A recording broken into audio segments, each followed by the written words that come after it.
No, no, actually it's just for a final. I am not. I'm still a student. This is my last semester actually. Yes. Is there anything do you think that is unique or something that you wouldn't mind talking about for anywhere from 20 minutes? Well, actually, I could today. That was kind of my goal. I live in Muncie, but I'm back home. Um, yeah, I was trying to do this today if I could. Um, if not, completely understand. Yes. Okay. Well, what I could do, and that's fine. I understand that. I've actually called several other people. That yeah. A lot of people are confused. What I could do is give you my cell phone number, and all I'm doing today is just like I'm watching football.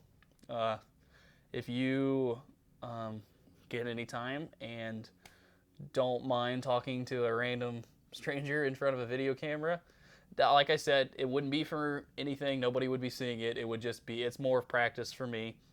Um, like I said, it's no pressure. You don't have to do it, but it would be something, and I could give you a copy when I'm finished with it. Yeah, I could actually give one to my mother, and yeah, okay, yeah. Go ahead, get a uh, get a pen, and I'll give it to you. Okay,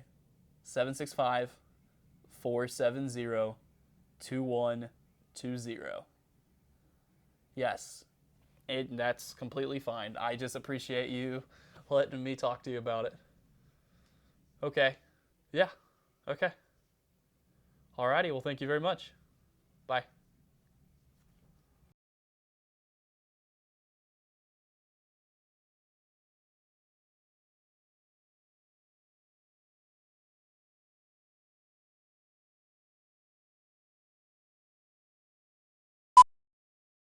When I was a young child living in Converse, Indiana, my father and my uncle used to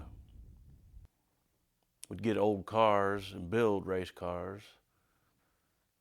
My uncle Jim was a big Steve Kinser fan. Steve Kinser's from Bloomington, Indiana, and running around, not necessarily running around with those guys, but they would go to the races and I would go with them. And as I got older and got my driver's license, it was an opportunity for me to get away. And what better place to go than we'd go to Eldora, Kokomo, Paragon, Terre Haute, Warsaw. For, I would say Dale Earnhardt, when Steve Kinser was winning or dominating, Dale Earnhardt was dominating NASCAR. So those two, I mean, a lot of fans would either cheer him or boo him. You either liked him or didn't like him. I like Steve Kinser because my dad and my uncle used to talk about him all the time. But once you were able to see it in person and watch him raise, his competition level, his bravery, aggressiveness, he won a lot. It didn't matter where he started in the field. He was a threat to win each and every night out. And I don't know. For me, it was an escape from the daily living to go watch these guys race. But it became a obsession. By Wednesday, whoever the guys I used to run with, we would be talking about where we're going to go next. We'd get out the schedule and figure out where they were running at, and if it was a doable thing, we were there. We were going. We were making our plans. Each time you go to the racetrack, there's always something that it keeps bringing you back. I mean, I've said it to my youngest son this summer that we would go to Kokomo and see a race, and when that race was over, you would be in amazement at how well it was raced, how hard it was raced, and the outcome. And you would think, how in the world can it get any better than that? Then you'd come back the following weekend, and guess what? It was better. This year was tabbed Salute to the King, which the King is Steve Kinser. That's his nickname he was given years ago. It's just hard to explain from my vision of it. That he's just. I mean, how do you explain the love, the passion somebody has? I mean, I don't know if I've got anything that can relate to the way that he,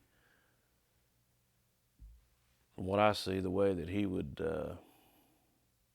carry himself at the track with the people on the track, with his peers, his racing. To me, I've always been in awe of him, man. I respect him.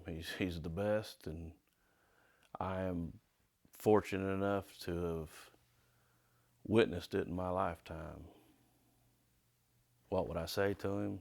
Thank you. Good luck. Enjoy. I hope that, when I get to be that age, when I can retire, that I have the health. He's got the health. He deserves to enjoy the rest of his life like the rest of us do.